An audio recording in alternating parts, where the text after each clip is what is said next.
ناوی خوای بەخشندە و میهرەبان، سڵاو و ڕەحمەتی خوای گەورەتان لەبێ خۆشەویستان.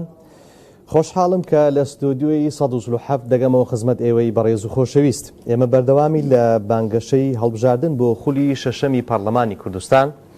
لە درێژەی ناساندن و ڕوونکردنەوەی ئەو کارنامەیە کە کۆمەڵی دادگەری کوردستان بۆ هەڵبژاردنەکانی پەرلەمانی کوردستان دایناوە. ئەمڕۆ دوو کاندیدی بەڕێز لە بازنەی هەولێر لەگەڵ من.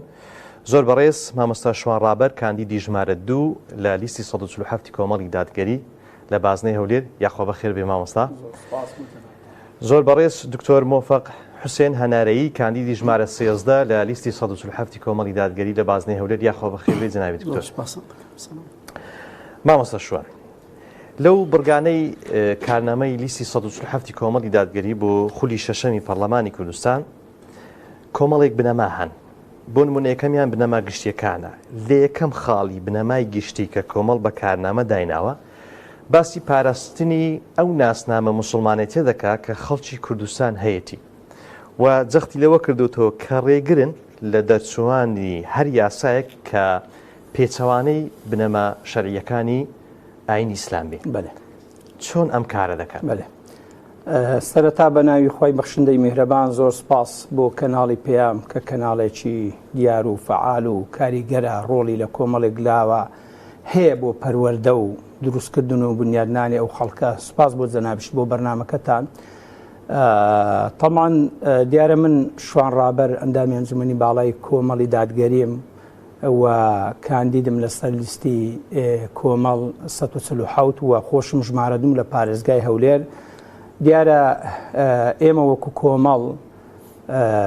بەرنامەیەکمان هەیە بۆ هەڵبژاردن کە لە 8 تەوەری سەرەکی پێک دێ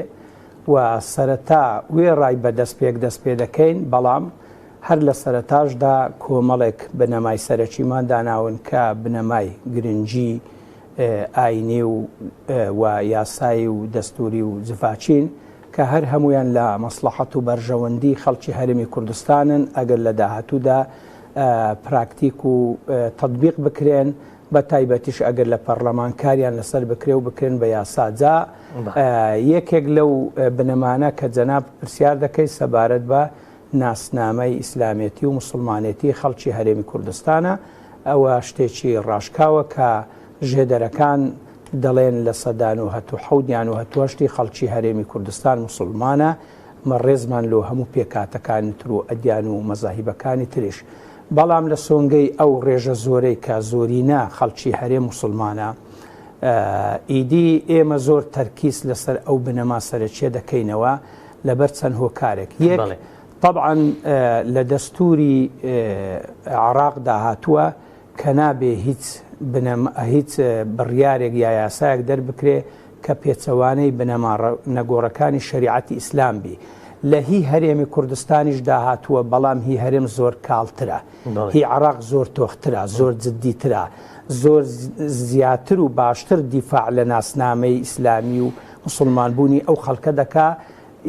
ئێمە وەکو پێویست ڕامان لە ئەو تعریفەی هی هەرێمی کوردستان نییە. بۆیە بەڕاستی ئەگەر لە داهاتوودا تۆختر بکرێتەوە، باشتر بکرێتەوە، زۆر باشترە. ئەوەش لەبەر ئەوەیە طبعاً کۆمەڵی دادگەری هەر لە سەرەتاوە کە لە نێوڕاستی هەشتاکان بە ناوی بزوتنەوەی ئیسلامی ئەوسا دروست بووە، بەڕاستی حزبێکی ئیسلامی بووە و ئێستاش بە مەغزا و نێوەڕۆک و محتەواوە حتا بە ئەدا و بە ممارەسە حزبێکی ئیسلامیە بەو مانای خەڵک لەسەر نەهج و ڕێبازی ئیسلام پەروەردە و گۆش دەکات. بۆیە ئێمە زۆر دەربەستی ئەوەین کە خەڵک لەسەر ئەو ئەساسە تێبگەینین و پێبگەینین و دروستکەین، بۆ چونکە هەر کەسێک تاک کۆمەلگە لەسەر ئەو ئەساسە دروست بی قازانجی زۆر دەکات، ئەگەرنا بەڕاستی بەرەو هەڵدێر و بەرەو خراپە دەبە. کەواتە ئێمە لە پێناو ئەوە دروست بووینە کە ناسنامەی خەڵک بپارێزین بۆ خۆشمان موسڵمانین حزبێکی ئیسلامیشی. لەو بابەتە کەواتە هەستان یان درکتان بەوە کردووە کە لە پێشووتردا لە دەرکردنی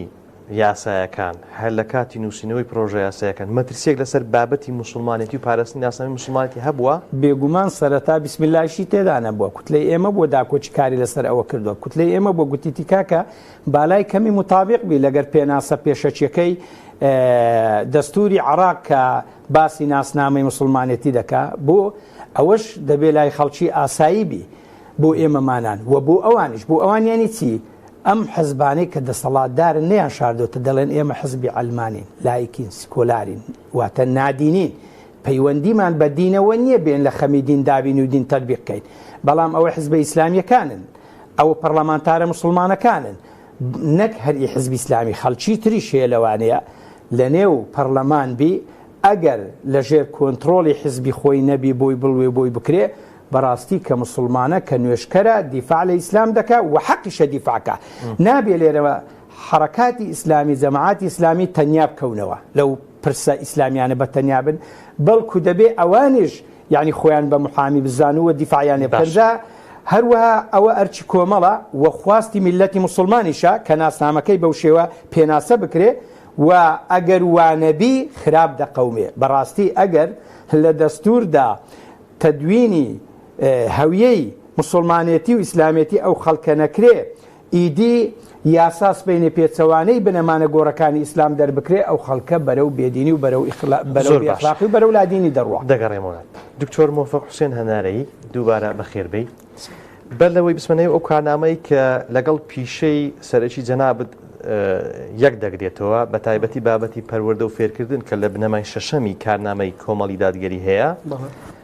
بە پرسیارێک دەست پێ بکەم کە ڕەنگە تەقلیدی بی بەڵام پێویست بی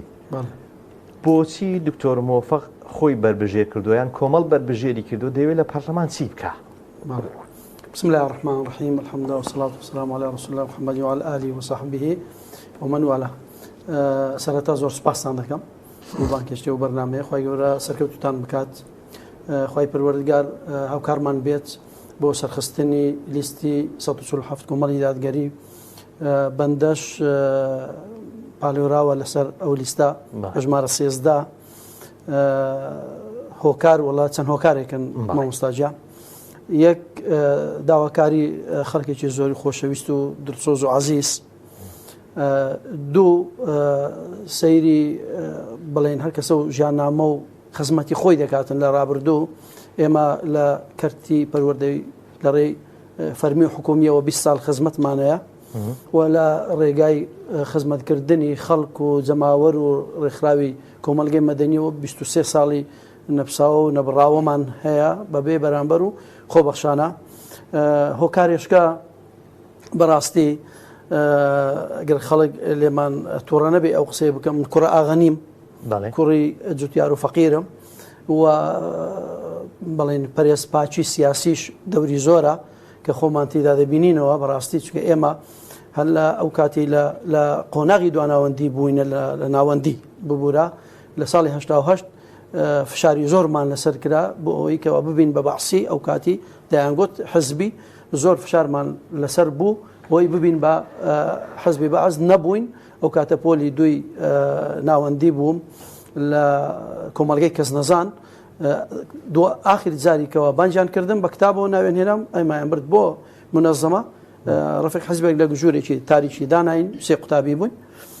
وتیان بۆچی نابنە حزبی وتمان شیعاری حزب وحدە حڕیە ئیشتراکیە نیە ئەیگوتی با فەرمونون بە پێکەنینەوە وتمان بە حڕێتی خۆمان نابینێ ئیترکە و قسەیەمان کرد هیچ قسەی نەما وتی حسم بڕۆنە دەرێ خاڵێتی سێر مامۆستاجیان هەتا ئەو دقەشی لەگەڵدا بێ کە لەدایک بووی ئەو خاکەم و شاری هەولێریش هاوڵاتێکی دەرەجە دووم بەڕێژەی 16 هاوڵاتیان و هاونیشتیمانیانی هەرێمی کوردستان و بە تایبەتی شاری هەولێریش و دەوروبەریشی 16 هاوڵاتی دەرەجە دوون بە بەڵگەی ئەوەکەوە لە هەڵبژاردنەکانی ڕابردوو 16 خەڵک نەچۆتە هەڵبژاردن ڕازی نییە مافی خورایە دەمەوێ یەکێک ئەو هۆکاری ئاخیرە دەمەوێ ئەو دەرەجە دوانە چۆن مامەڵەی لەگەڵ دەکەی ئەگەر هات و متمانەیە و خەڵکە بەدەستبێنی و لە پەرلەمان بووی بەڵێ بەڵگە برێن کە چۆن دەرەجە دووبووی لە ساڵی 1970 لە سێم تۆسەکە تەواو بووم پێم خۆش بوو مەدار معلیمین گوتیان بەعسینی ناتوانێ بچی دەی ئێستاش لەگەڵدا بێ ئەوانەی کە ئەو هاوڵاتی دەرەجە دوون خوێندنیان لە دەرەوەی وڵاتە ئیلا مەگەر ئەوانی بخۆیان بینێرن ئەجنە ئەوەی دیکە بە بڵێن ناخۆشی دەردەسەری دوورکەوتنەوە لە خانەوادا خوێندن و ماستەر و دکتۆرا و هەرچیانەیە هەمووی لە دەروی وڵاتە و بە ئەرچی لەسەر ئەرچی خۆشی باشە ئەگەر هاوڵاتی دەرەجە یەک بوو بام ڕاستە خۆ لە دوای تەواوکردنی کۆلێژ لە ماسەر وەردەگیرام لە دوای ماسەر لە دکتۆرا وەردەگیرای دامەزران دنت بە ڕیشی سپیەوە نەدەبوو باشە چۆن دەتوانین بەڵێ ئێمە دەتوانین لە پەرلەمانی کوردستان بە دوای پشتیوانی خی پەروەردگار و متمانەی خەڵکی خۆشەویستی شاری هەولێر و دەوروبەری ئەوانێکەوە مافیان خورایە چەوساندرینەوە ستەمیان لێکرایە دەتوانن هاوکارمان بن لەوەیەوە ئێمە چاودێریەکی باشی دەنجی دەنگدەران دەبین بۆیکەوە ئەو مافانیان بۆ بگەڕێتەوە لە هەموو ئەو سێکتەرانێکەوە مافیان خورایە باشە مامۆستا مۆفەق پەروەردە و فێرکردن یەکێکە لەو تەوارانی کە لە کارنامەکەی کۆمەڵی دادگەری زۆر جەختی لێکرایتەوە بە تایبەتی لەو خاڵەی کە باز لەوە دەکات کە کەرتی پەروەردە لە هەرێمی کوردستان لە قەیراندایە و باز لەوە دەکات کە مامۆستایان ناچار دەکرێن بەوەی کە بۆ داواکاری موچە و بژێوی خۆیان پەنا بنە بەر بایکۆت خۆ پیشاندان و ئەو بێهیوایکردنەوەی کە قوتابی هەیەی دکتۆر مۆفەق چۆن دەتوانی بە ئەزمموی خۆی لە پەرلەمانی کوردستان ئەو پرۆژە یاسایانە جێگیر بکە و ئەو بڕگەی کارنامەی کۆمەڵی دادگەری جێبەجێ بکە دەست خۆش بی تەبیعی پرۆسەی پەروەردە لە هەرێمی کوردستان هەرچەندە دەسەڵاتداران بە شان و باڵیدا هەردەڵێن بەڵام تاکو ئەو دەقەشی لەگەڵدا بێ لە دوو ڕۆوە لە قەیراندایە لە قەیرانی خزمەت گوزاریدایە زۆربەی قوتابخانەکانی کە سەر بە وەزارەتی پەروەردەن ئاویان نییە هەژبێ زۆر کەمە کارەبایی نییە ئەو ئێستا کە دەوامە بڕۆ قوتابی و مامۆستا کە بێ کارەبایە لە کاتی دەرزگوتنەوە باوەشینەی لە خۆی دەکاتن باشە ئەو جار کە ئاو نەبوو حەدیقەشی نابێ بچێتە جێگایە لە کاتی پشوێک وەربگریتن لە بڵێن خزمەت گوزاریەکانی دیکەی زۆری تر بێبەشە و نەبوونی بڵێن قوتابخانەی ژمارەی زۆر بۆی کەەوە پۆلێک 25 قوتابی لە پۆلێک بێ چۆن پەروەردە دەکرێتن کەواتە ژمارە قوتابخانەکانیش یانیەوە بەردەوام دەڵێن ئێمە دروست دەکەین و فەتحمان کرد تەنها لە کاتی بانگشەی هەڵبژاردن هەندێک قوتابخانە زوو تەواوی دەکەن و ئاهەنگێکی بۆ دەکەن و دەیکەنە بانگەشە ئەوەمان تەواو کرد ئەومان تەواو کرد ئەوە سێکتەری یەکەم لە قەیرانی دووەم ئەویش ئەوەیە یعنی بانگەشەی ئەوە دەکاتن ئێمە لە کەرتی پەروەردە دەستی سیاسی هەوڵ دەدەین دەستی سیاسی و حزبی دوورخەینەوە لە ناوەندەکانی پەروەردە ئەی باشە بە قوربان 32 ساڵی ڕابردوو دەسەڵاتدار بووی بۆ دوورت نەدەخستەوە ڕوێ سەدیکەی بانگەشە لەگەڵ ئەوەشدا کەەوە بەڵگەمان هەیە نەک بۆ دیاریکردنی بەڕێوەبەر بۆ معاونیش دەزانی لەکوێ دیاری دەکرێت مامۆستا لەکوێ دوێنێ لە ناوچە یعنی لە بارگەی حیزبی بەڵێ ئەو جار ناویان نردیە دەڵێ ئەوە باش نییە ئەوەیان نردیە ئەوە مامۆستای فلانیە ئەدی ئەویان وڵای ئەوە پارتیەکی تۆغنیە ئەمە بە هەموو پارتیەکی ژڕازی نینە لەسەر پێوەری پەروەردەیی و کەفا ئەو لێهاتووی نییە بەڵێ یعنی ئەسڵان بخۆی حالەتە تەندروستەکە کە ئەوی دیعایرە بۆ دەکاتن دەبێ بگەڕێتەوە سەرپەرشتیاری بۆ دیاریکردن بەڵام دیاریکردنی ئەو شتانە دەچێتەوە ناوچە لێوێ بڕیارێ بۆ قەیرانی دەگەڕێمەوە مامۆستا شوان یەشێک لەو خاڵانەی کە لە بنەما گشتەکان هاتووە بە ڕێخستنەوەی پەیوەندیەکانی نێوان هەرێم و بەغدایە بەو ئاراستەی کە کێشەکان چارەسەر بکەین دەسەڵاتدارانی هەرێم بە جۆرێک مامەڵیان لەگە ئەو پەیوەندیانە کردووە بۆ ئەوەی لە قازانجی خۆیان بێ زۆر باسی دەستوریش دەکرێت ئەمە چۆن لە پەرلەمانی کوردستان لە ڕێگەی پرۆژە یاسا ئەم پەیوەندیانە ڕێک دەخرێتەوە کۆمەڵ دەیەوێت چی بکە تەماشای حاڵەتی ئێستای پەرلەمان و پەیوەندیەکانی نێوان هەرێم و بەغدا بکەین بە تەکید پەیوەندیەکانی نێوان بەغدا و هەرێم زۆر خراپە زۆر ناجوور و نانۆرماڵە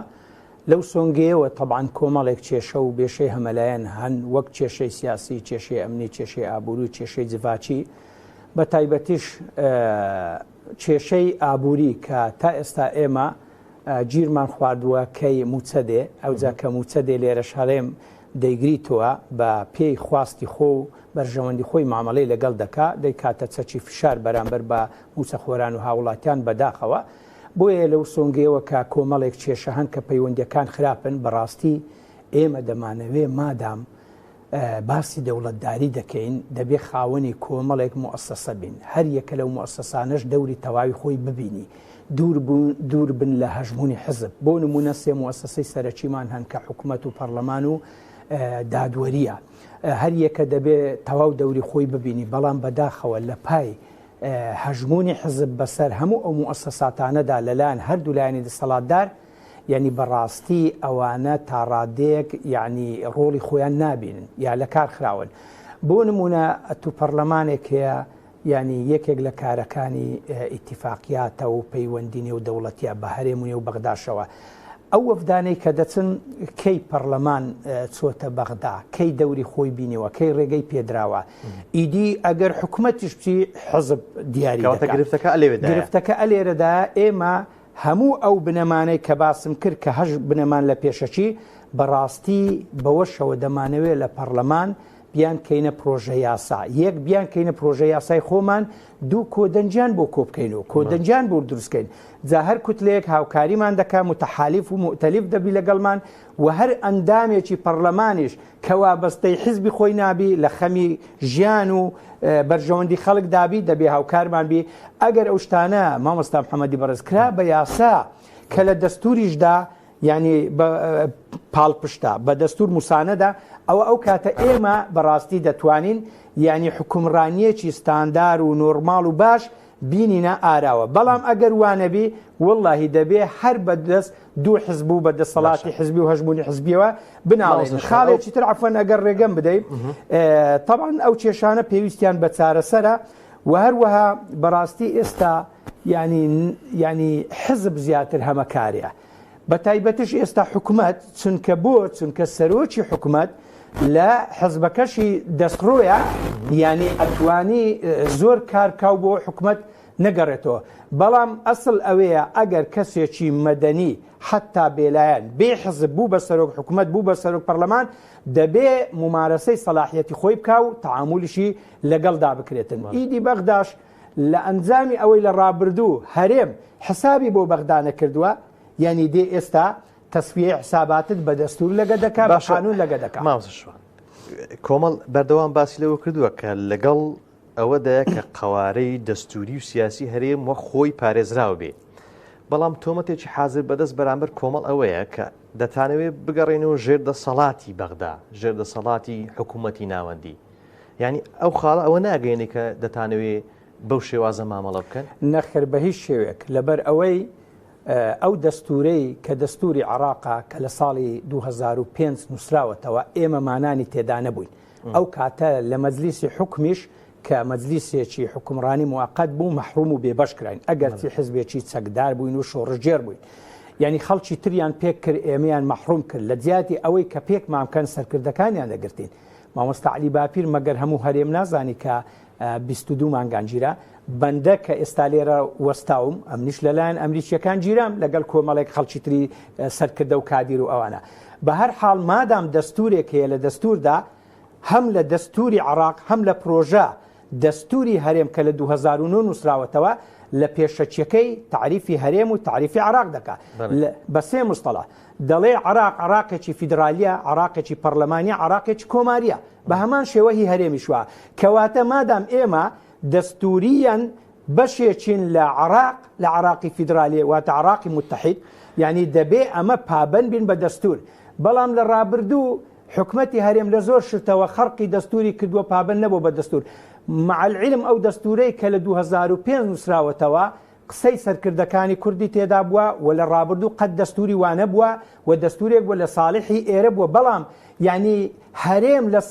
هەرێم لە خەمی تەطبیقکردنی دانەبووە لە خەمی بەدەستهێنانی مەکاسیبی شەخسی و حیزبی و ئەوانەدا بووە حتا عێراقیەکان سەرکردە عێراقیەکان هەتا پۆل بریمەر لە یعنی کتێبەکەی خۆی مەسەلەن برێن وا دەڵێ هەموو ئەوانە شاهدین ئەوانە گەواهی دەرێن بەڵام بەداخەوە کە ئەو شتەنیە ئەمە دەمانەوێت لە داهاتوو بەڕاستی هەر موسسەیەک لە هەرێم دەور ببینی ئەوە نابێ بەوە ئەمە ئیتیهام بکرێن مادام ئەمە سەر بە عراقین فەرموو ئەوە دەسەڵاتی هەرێم نەبوو گوتی ڕیفراندۆمی دەکەین باشە خەڵک نازەم لە فەلسەفە و یعنی حکمەتی ریفراندۆم تێناگا ریفراندۆم کە گەل بڕیاریدا سەدا ئەوەندا مادام نیسبەی قانونی نیسابی قانونی بەدەستێنا دەبی ئیعلانی سەر بەخۆی بکرێت بۆ نەیان کرد یعنی ڕۆژێک پاش ئەو کاتی گوتیان کاکە ئەمە پێویستیمان بە علاقەتە لەگەر بەغدا با دەرگەکان دانەخەن کەوتنە یعنی پاڕانەوە و کروزانەوە ئەوانن پێش هەمووان دەڵێن ئەمە بەشێکین لە عراق دەڵێن دەبێت علاقەمان لەگە عراق باش بێت بەس دەزانی بۆ باش نابی لەبەر ئەوەی لە ڕابردوو ئەوەندە هەرێم بە خراپی مامەڵەی لەگە بەغدا کردووە بە بێمنەتانە بە سەرکێشانە یعنی حسابی بۆ بەغدانە کردووە بەغداش ئێستا دێ بە دەستور لەگەڵمان دەکات بۆ نمونە لە سەردەمی مالیکی لە 2014 یعنی هەندێک لێدواندەری هەرێم بەرپرسە باڵەکان دەیانگۆ ئێمە ڕۆژانە 500,000 بەرمیل نەوت ئینتاز دەکەین و ئیزدار دەکەین باشە ئەو کاتی 700 ملیار دیناری دەنات گوتی مادام 700 ملیاری بنێرم و 500,000 بەرمیلی لێ بدەن ناوەڵە کەمی دەکەینەوە لە سەردەمی عەبادی بوو بە 400,000 بەرمیل لە سەردەمی کازمی بوو بە 300,000 ئێستا هەرێم 300,000 بەرمیلی لێ دەدا بەبێ ئەوەی کە لە حەقی شەریکاتیش بدا لە جاران زیاتری بۆ دەمێنێتەوە بەڵام فەرموو ئەندامێکی مەکتەبی سیاسیم لە هەردوو حزبی دەسەڵاتدار دەوێ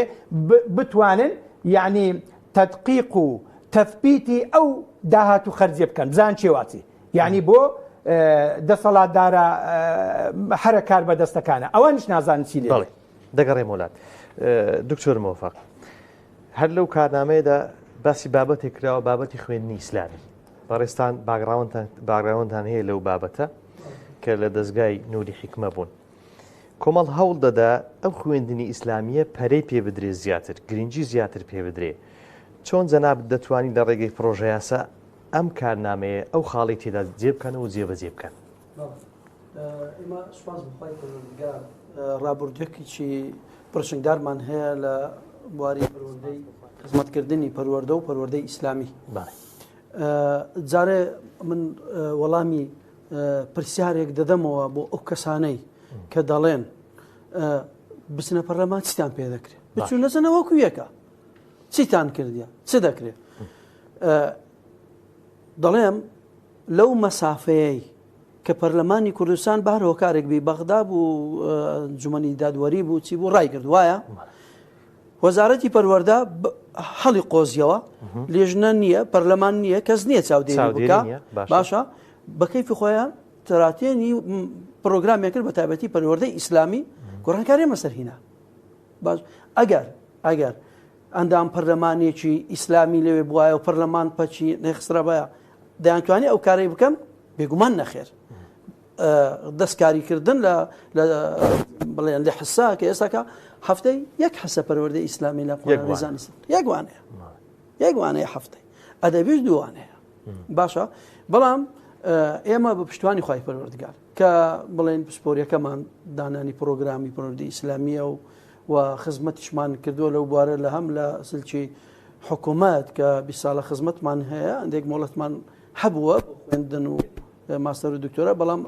بە مەزموعی 20 ساڵ خزمەتمان هەیە لە بوارە و لەگەڵ شان بەشان لەگەڵ خزمەتی بواری پەروەردە لە سلکی فەرمی حکوومەت ئێمە بڵێن 23 ساڵە خزمەت بە پرۆسی پەروەردە دەکەین لە ڕێی دەستگای نوری حکمەوە کەوا خەڵکێکی بڵێن هاونیشتیمانی خۆمان بەبێ ڕەچاوکردنی ئینتیما تەمان ڕەگەز خزمەت دەکرێن باشە هەموو چین و توێژەکان دەشتوانم ئەوەش بڵێم کەمترین منداڵی ئیسلامیەکان لەو دەستگای پەروەردە دەبن و ئامادەن کەمترینی ئەگەر بۆی ئۆپسیارم لێ نەکرێ ئایا خەچیریکەی تێدا دەڵم کەمترینی منداڵی ئیسلامیەکانە بە بەڵگا بەبێ جیاوازی دەتانەوێت خزمەت بکەن بەبێ جیاوازی کردومانە ئەوجە دەمانەوێت ئەو خەباتە بۆ ئەوەی زیاتر خزمەتی پێ بکەین زیاتر پەرەی پێ بدەین و زیاتریش بڵێن پاڵپشتی یاسایی لە بۆ پەیدا بکەین بە تەکید کەسێک پسپۆر بێ لەو بوارە لە پەرلەمان بێ باشترە نە کەسێکی تر بێ بچی پەچی بخاو لێی بدا و ئەوجار قەلز بێ بە وشەی صلی الله عليه وسلم قەلز بێ نابی ئاەت دەبەر بکرێ لەوەی بۆ لەو سۆنگەیەوە ئێمە هەستکردن بە مەسەلەی کەلێن لە پەروەردەکردنی ڕۆڵەکانمان بە تایبەتی برێن چینی نەوجەوان کە چیرێکی هەستیارە دایک و باوک زۆربەی دایک و باوک لە دەستی هەراسانن نازانن یعنی چۆن پەروەردەیان بکەن لە دەستیان دەردەچن ئێمە توانیمان لە دەستگای نوێری حکمت کاک دکتۆر سەبارەت بە پرۆگرام ئەو پرۆگرامەی کە ئێستا پەروەردەی ئیسلامی لە ناوەندەکانی خوێندن هەیە بێگومان لەبەر ئەو خزمەتی کە هاتە شارەزەینی و پرۆگرامی خوێندنن یعنی دەتانەوێت چی لێ بکەن ئەو تۆمەتە هەیە کە دەتانەوێت ئازادیەکان بەرتەس بکەنەوە دەتانەوێت ئەو پرۆگرامەی خوێندنە تەواو بکەنە ئیسلامی خەڵکی توندڕەوی تێدا بەرهەم بهێنن چی دەڵێ لەو بارەوە دەبێوانە هەموو تۆمەتن ئێمە وەڵامدانەوەمان بۆ ئەو شتەیە کە ئەو پرۆگرامە لەوێ لاواز کرایە بەڵام خەڵک ئازادە لە دەرەوە ئێحتیمام بە نەوەکانی بدا بۆ پەروەردەکردنی بۆ کوێی دەنێرێ ئازادە باشە لە دەرەوەی لە دەرەوەی حکوومەت منهەجێکمان داناوە ئەو منهەجە هەموو سێکتەرەکانی ژیانی ئەو تەمەنە لە خۆی دەگرێت باشە یعنی لە خۆشویستنی وڵات و بەزێنێشتنی خاک و ڕێزگرت ژینگەی ماڵەوە لە بەرنامەیەکی یەکێک لەو سەتەلایتیان گوێم لێ بوو سێ کەس دانیشت بوون یەکی مامۆستا بوو بەداخەوتی ئەوەی کە پرسیاری کرد گوتی تا ئێستا کە ناوەندێکی پەروەردەیی نییە لە کوردستان بتوانێت ژینگەی نێوان ڕۆڵە و دایک و باوکەکان بپارێزێ زۆرم پێ غەریب بوو ئەو مامۆستایەکی نەوداریشە کە بەشدار بوو لە بەرنامەکە ئاماژەی بە دەستگای نوێری حکمە نەکرد کە خاوەن منهەجێکی خۆڕسکی خۆماڵی خۆمانە کە بە لیژنە دامان نایە بۆ ماوەی ساڵێک و 8 مانگ بە 35 دانیشتنمان لە بۆی کردووە تاکو 4 قۆناغمان ئامادە کردووە 12 ساڵ 13 14 15 ساڵی باشە هەموو سێکتەرەکانی ژەن لە ڕووی عەقلی جەسەدی ئیمانی ڕوحی تێدایە دایک و باوکان کە منداڵەکانیان لەسەر بۆ سەرپەرۆدەی پێویستیان بە هیچتر نییە حکوومەتیش لە دەستیان دەحەسێتەوە کە ئێستا بەشێکی گرفتە بۆ کۆمەڵگا بە شێوێکی گشتی بە تایبەتی بابەتی پەروەردەکردنی نەوجەوانان و گەنجان باشە مامۆستا شوان کەمێک باسی بابەتی دەستورمان کرد بەڵام کۆمەڵ هەوڵ دەدا بۆ نووسینەوەی دەستور لە هەرێمی کوردستان کە تا ئێستا گرفتە نەبوونی دەستور چ گرفتەی دروست کردێ بە تایبەتی ئەگەر ئێستا هاوڵاتێک ژێرێبی هەبوونی دەستور چۆن کارداوانەوەی دەبێت لەسەر ژیانی هاوڵاتیان چ قازانز دەکات چ لە سوودی هاوڵاتیاندایە کە کۆمەڵ لە بنەمایەکی خۆیدا باز لەوە دەکات کە کار دەکەن بۆ نووسینەوەی دەستور لە هەرێمی کوردستان بە کورتی ئەمن قسەیەکی دەستوری لەسەر دەستور دەکەم هەڵبەتە لە عەرەبیش وشەی دەستور بە دوستورە وشەی قسە دەستوریەکەم لەسەر دەستور ئەوەیە کە خۆی چۆن تعریفی دەستور دەکرێت دەستور چیە دەستور واتە القوانین یا مرجع القوانین ئەو مرجع القوانین واتە دایکی یاساکان لە دەستور لە دایک دەبن ئێستا وەکو ئەوەی وایە کۆمەڵی یاسا لە هەرێم لە دایک بن بەبێ دایک یعنی منطقیە معقولە نەقستانی هەیە دەبێت دەستور هەبێ هەڵبەتە لە 2009 دەستورێک لە هەرێم وەکو مەشروع نووسراوە هەیە وەخرا ڕاپرسیش ڕێژەیەکی زۆری هێنا بەڵام ئێمە پێمان باشە لە داهاتوو یەک دەستورێک هەبی دەستورێک بی کە بەڕاستی تەواو حیمایەتی دین و ژین و مافەکانی خەڵکی بکە هی هەمووان و تەطبیقیش بکرێ و ئەگەر هەر ئەو دەستورەش بی یەک تعدیل بکرێ بەو ئاراستەی کە باسم کرد لە بەرژەوەندی دین و ئیمان و ئەخلاق و ژینی ئەو خەڵکەدا بێ و پەسەندیش بکرێ ئەروە لێ نەگەڕێن طبعاً پرسیارێک خۆی ڕادەنوێنی ئایا بۆ تا ئێستا ئەم دەستورە پەسەند نەکراوە خەتای چییە سوچی چییە طبعاً من لە ڕۆژانی ڕابردوو وەکو نوێنەری کۆمەڵ لە بەرنامەیەک 4 حزب لەگەڵ ڕوودا و بەشداریم کرد کە هەردوو لایەنی دەسەڵاتداریش لەوێ بوون یعنی گوتم و دەشیڵێم سوچەکە سوچی لایەنە دەسەڵاتدارەکانە بە تایبەتیش بەپێی ئەوەی کە مەسەلەن برێن حزبی ڕقم 1 کە زیاتر مەسەلەن برێن حکوومەتی بەدەستەوە بووە وە کوتلەی یەکەمیشە لە پەرلەمان لەبەر ئەوەی مامۆستای بەڕێز بە هاوڵاتیان بزان ئایا بۆ دەستور پەسەند ناکەن لەبەر چەند شتێک دەبێت لە دەستوردا قەزیەی دین تەواو تەثبیت بکەن و ئیشیشی پێ بکەن گرفتیان لەگەر قەزیە لەگەر قەزیەی دین یەک بۆ خۆیان حزبی علمانین وەکو نەهج و ممارەسە حزبی علمانین بەڵام ئەم ناڵێم کادیرەکانیان هەموو ئەندامەکانیان خەڵکیان هەیە نوێشکەرە لەبەر نەتەوە لەبەر مەزلومیەتی کورد وەگەر حزبەکەیان کەوتووە لە ڕابردوو تا ئێستاش لەگەڵیان هێناوە وئیلا ئەوان وەکو فیکر و ئایدۆلۆژیا پەیوەندیان بە قەزیەی دینەوە نییە سەرکردەی هەردوو حزبەکان لە ڕابردوو لەسەر تەلەڤیزیۆن گوتوویەتی ئەمە حزبێکی علمانین بەڵام خەڵک لە علمانیەت تێناگا یعنی ئەگەرنە لەو قەزیە ئەوان نایانەوێ قەزیەی دینی تێدا تۆغبی تەطبیق بکرێ وەکو نەهجی خۆیان و لەبەر شعوری وڵاتەکانی خۆر ئاواش و ئەو وڵاتانەی کە یعنی لادینن لایکن نایانەوێ لەبەر ئەوان تەطبیقکەن دوو لە دەستوردا دەبێت تەرسیمی نەخشە جوگرافیای هەرێم بکرێ بە تەواوی یەکلا بکرێتەوە لەبەر وڵاتانی دراوسێ و لەبەر وڵاتە زلهێزەکان کە پاڵپشتی وڵاتانی دراوسێ دەکەن مراعات دەکەن نابێ ئەو لەو دەستوردا ئەوە بکرێتن ئیدی لەلایەکی ترەوە دەیانەوێ حکم لە کوردستان بە شێوەی پاشاگەردانی بکەن بە ئارەزووی خۆیان بکەن نەداهات دیاربی نەخەرجی دیاربی نەکەس سانسۆریان کە نەکەس محاسەبەیان بکە بە ئارەزووی خۆ بەڵام ئەگەر دەستورێک هەبوو بەیانی دەبێت پەرلەمان محاسەبەیان بکە ئیتر دەیانەوێ ئاوا بە بەربڵاوی یعنی کاری خۆیان ئەوسیاری لەسەر دەستور تێنەپەڕ ینی ئێستا هاوڵاتیە کە لە دیار جەنابەت دانیشتیان دەرێ ئەو بابەتی دەستورە و ململانێکی سیاسی لێ نێوان حیزبەکان لەبەرەوەی ئەوەندە قەیران دروستکرایە بە تایبەتی قەیرانی خۆشگوزەرانی و نەبوونی خۆشگوزەرانی و موچە بە تایبەتی لە بۆ هاوڵاتیان دەڵێ ئەو دەستورە چ ئیسیفادەیەکی لەسەر ژیانی من هەیە باس لەوە کرد کە ئەگەر دەستور نەبێ ئەوان دەتوان بە ئارەزووی خۆیان و داهاتە تەخشان و پەخشان پێ بکەن کاریگەری هەیە هەبوونی دەستور مامۆستای بەڕێز یەک باسم کرد لە دەستوردا یعنی سەلاحیات و حقوق و واجباتەکان تەدریس دەکرێ و تۆمار دەکرێ لەلایەکی تریش یاساکان بە پاڵپشتی دەستور و لە ژێر ڕۆشنایی دەستوردا دەردەچن بۆ نمونە ئێستا لەوانەیە یاسایوان دەرکردبی وەرە تەماشا بکە پێچەوانەی دەستورە بۆ نمونە ئەو پرۆژە دەستورەی لە هەرێم هەیە هەر لە خودی دەستوردا دەڵێ ئەگەر خرایە ڕیفراندۆم دوای 30 ڕۆژ وەک برەی فعالە دەبێت جێبەجێ بکرێ بۆ جێبەجێ ناکەن کاری پێ ناکەن هەڵبەتە ئەو دەستورەی کە هەیە لە داهاتوودا ئەگەر هەشبی دەبێ متابق بی پێچەوانە نەبی لەگەر دەستوری عراق دەستوری عراق پێشەچەکەی سەبارەت بە قەزیەی دین زۆر تۆخە ئەوەی ئێمە زۆر کاڵە و خاڵێکی تر نابێ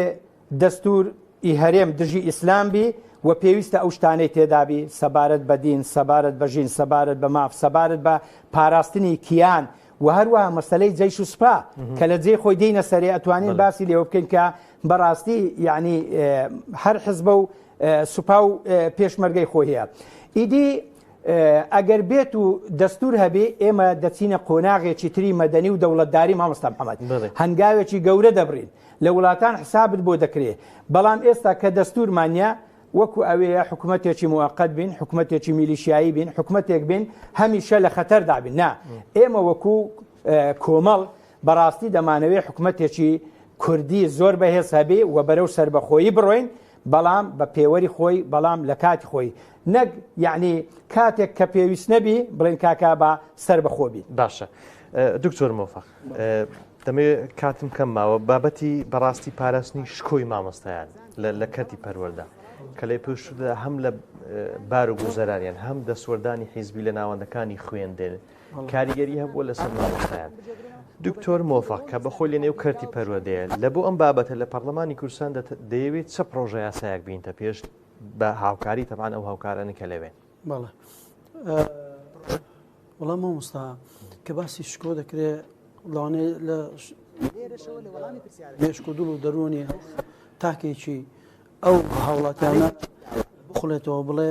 ئایا مامۆستا بۆ خۆی کەسێکی شکۆدار نییە دەڵێن با ئەدی ینی چی دەکەی شکۆی مامۆستا دەگەڕێنەوە یعنی چی بەسەر هاتیە هەتا بیگەڕێنینەوە مامۆستا هەر مامۆستانیەوە بە معزەز مکەڕەم دەوام ناکە دەڵێن با یەک مامۆستا گیان مامۆستا لە پێشچاوی خەڵک لە پێشچاوی کامیرا پەروەردەی ئەو کەسەی قوتابی بەردەستی بووبێ بچێ لێی بدا شکاندنی شکۆنیە ئەشکاندە لەوەی زیاتر چ دەمینێتن باشە لەو بابەتە دەسەڵات بڵێ چی یعنی دەتەوێت چی بەدەسەڵات ئایا ئەو یاسایانەی کە هەبوونە شکۆی مامۆستایان نەپارێزیان ئەو دەسەڵاتی کە هەبووە کەم تەرخەم بۆ بەرامبەر مامۆستا دەتوانین بڵین ئەسڵەن دەسەڵات پارێزەری شکاندنی شکۆی مامۆستا بووە پارێزەر بووە لەەوەی کە شکۆیان بشتێنێ چاودێری کردین پارێزگاری لەو کەسانە کردیە کە خەریکی شکاندنی شکۆی مامۆستا خودی خۆشی بۆ ئەوڕۆ مامۆستا موچە خۆران ئەمڕۆ 93 ڕۆژە یەک موچەی وەرگرتیا شکاندنی شکۆ چۆنە مامۆستا بە 93 ڕۆژ یەک موچە وەربگرێ شکاندنی شکۆ نییە ئەو چارەسەرکردنی ئەو بابەتە بە یاسا جارێکی تر دەسەڵاتی داهاتوو وەزیری پەروەردە دەتوانێت لە جێگای خۆی بڵێ وەڵام ئەمن نایەمە پەرلەمان ناتوانێت کە تو توانیت یعنی ئەو شتانە هەمووی بیکە پارێزبندی بۆ شکۆی مامۆستا گەڕانەوە بەو شێوەی کە ئێستا کە هەیە ئەسڵەن مامۆستا دانەمەزراندن شکاندنی شکۆ نییە بەڵام بۆ مامۆستایەک دامەزراندن نیە کە مامۆستایەکی یان دەرچوێکی کۆلێژی دەرەجە دوو بێ ئەجینا دامەزراندن لە نێو خۆیان هەر هەیە چونکە لەبەر ئێمە حکوومەتمان نین حکوومەتمان نەبوو ئەمن قەت نەمگوتی حکوومەتمان نەبووە دوو حزبی دەسەڵاتدارن ئەو لەو لای بەکەیفی خۆی تعینی کردوش لەو لای بەکەیفی خۆیتان بەڵگەش هەرجارەی لیستێک دەنێرێ بووە جا لە هەر سێکتەرێک بی هەرجارەی لیستێک ناردن زیادکردن چیەوە مامۆستاجان لە بۆ بارودۆخی کەرتی پەروەردە بە شێوەیەکی گشتی بەهێزبوونی پەرلەمان ناردنی ئەو نوێنەرانەی کە سەرڕاستانە لەگەڵ هەموو چوونێ توێژەکان کاردانەوەی دەوێ ینی کاریگەری دەبێت لەسەر بارودۆخی مامۆستایان و هەموو چین و توێژەکان بە شێوەیەکی گشتی کاریگەری دەبێت کەسێک برێ جا با پەرلەمانتاری چاکی تێدا وەکو ئەگەر بەرگری نەکەن لە هەمووان و لە هەموو چین و توێژەکان و مامۆستایان و چکە هەندێک هەیە ناڕازیە لەو بارودۆخە بێئومێد بۆ لە گۆڕانکاری لەسەر ئەوە چی دەڵێ بەتەئکید با هاوڵاتیان بەگشتی نەک ئیلیا موچەخۆر با باش بزانن دەنگتان گۆڕانکاریە بۆیە تکایان لێ دەکەین بچن بۆ دەنگدان بۆ باش بزانن داخۆ چێ یعنی چێ گۆڕانکاری بە ژانیان دێنیتن چێ کاریگەری لەسەر ئەوە هەیە بتوانیتن بە شکۆ بچێ موچەکەی وەربگرێ و لە کاتی خۆشی و بەبێ دواکەوتنیش باشە یعنی ئەگەر پەرلەمانی سەرڕاست و خەمخۆر بۆ هەر هەمیان نەک بۆ چین و توێژێک بۆ هەر هەموو هاوڵاتی کە هەبوو ئەو کاتی خەمڕەوێنە بۆ هەر هەمیان خەڵک بەو شێوەیە کە ئێستاکە مامۆستاجان هەڵەبجا یەک جار چیمیا باران کرا بەڵام مامۆستا هەموو ڕۆژێ چیمیا باران دەکرێت خەڵ ئەو دەبڕێ ئەو لای بە زۆری بکە بە منتیقەی بە بڵێن پایتەختی ئەنفال مەشهورە مامۆستا و موچەخۆر لە هەرێمی کوردستان هەموو ڕۆژ ئەنفال دەکرێت ئێوە نییەوە 3 مانگە موچە ئەنفال کراوە ئەنفال چۆنە باش دەرفەتم کەم مایە بەڵام دەرفەت وەردەگرم بۆ دوا مداخەلەتان بە تایبەتی لەسەر بابەتی بەڕاستی بارودۆخ و گوزەرانی هاوڵاتیان بە شێوەیەکی گشتی و شتێک کە ڕوبەڕووی دەنگدەران بکەنەوە مامۆستا شوان بە شێوەیەکی گشتی شتێک کە ڕوبەڕووی دەنگدەران بکەیەوە بە تایبەتی لەوەی کە تاکید لێوە دەکەمەوە کە نائومێدی هەیە بێهیوایی هەیە بەوەی کە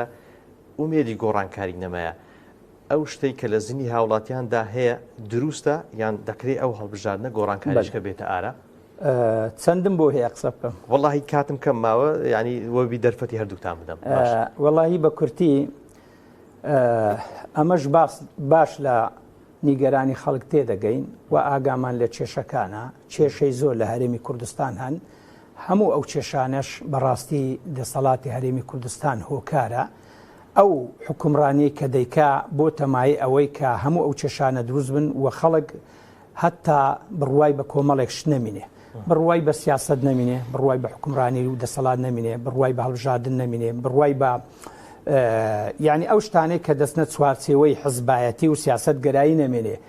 لەبەر ئەوەی ئەو دوو حزبەی کە دەسەڵاتی هەرێمی کوردستانیان بەدەستەوەیە ساڵەهای ساڵە 50 بە 50 دابەشیان کردووە جا هەر حزبە و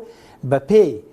ڕێژەی پەرلەمانتارانیان بە پێی ڕێژەی وەزیرانیان بە پێی ڕێژەی دەسەڵاتداری ینی مەسئولە وای کردووە کە خەڵک بێتاقەت بێ لەبەر ئەوەی حکومڕانیەکی خراپ دەکەن بەڵام من بە خەڵکی هەرێم دەرێم ئەوە تاکە دەرفەتە و دەرفەچێت تێکی زێڕینە ئەم هەڵبژاردنە وەکو هەڵبژاردنەکانی تر تەماشای نەکرێت چونکە کۆمەڵێک جیاوازی هەن جیاوازیەکان لێرە باز ناکەم لەبەر نەبوونی کات بە تایبەتی کە کۆمیسیۆنی بەغدا ینی سەرپەرشتی دەکات ئینشاڵە دوور دەبی لە تەزویر دوور دەبی لە فشار با خەڵک یعنی بڕوا بەگشتی بەشداری بکە لە دەنگدان ئەگەر دەیەوێ گۆڕانکاری بکە بابەدەنگ گۆڕانکاری بکە ئەگەر نەچی باگلەی لە دەسەڵات نەکە ئەو کاتە دەسەڵات نوێنەری و کاندیدانی خۆی هەڵدەبژێری بە تۆبزی خەڵکی خۆی دەباتە سەر سندوق دێ حکم بەسەر ئەو خەڵکەشدا دەکاتن باشە مامۆستا موفق لە ڕابردوو زۆر خەڵک گلەی لێەوە بوو کە دەنگەکانی وەکو ئەمانەت دایتە نوێنەرەکان بەڵام سەرڕاستانە لەگەڵیان نەبوونە دوا پەیامت لەسەر ئەوەی کە چۆن دەتەوێت سەرڕاستانە لەگەڵ دەنگدەران و هاوڵاتیان قسە بکەیت وڵا بانکێشتمان بۆ دەنگدەران ئەوە یەکەوە بە شان بە شانمان بوەستن بچن بۆ بیستیدا بچن بۆ پشتی سندوقەکان دەنجی ڕاستەقینەی خۆیان نەفەوتێنن و بە هیچ شێوەیەک سارد نەبنەوە بە هیچ پرۆپاگەندەیەک تاسیریان لێ نەکاتن باشە متمانەی هاوڵاتیان بەڕاستی ئەو هێزەیەکەوە ئێمە بەرەو گۆڕانکاری و بەرەو گۆڕانکاری تەواویش دەباتن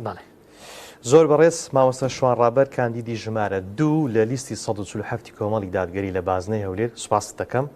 و زۆر بەڕێز دکتۆر مۆفق حوسێن هەنارەی کاندیدی ژمارە 13 لە لیستی 147 کۆمەڵی دادگەری لە بازنەی هەولێر سوپاسان دەکەم کە لەگەڵم بوون زۆر سوپاس بۆ جەنابشت سوپاس بۆ هاوکارانم سوپاس بۆ ئێوە بەڕێز و خۆشەویستان تا بەرنامەیەکی دیکە بەخوای گەورەتان دەسپێرم وەسەلام عەلەیکوم وەڕەحمەتوڵڵاهی وەبەڕەکاتوه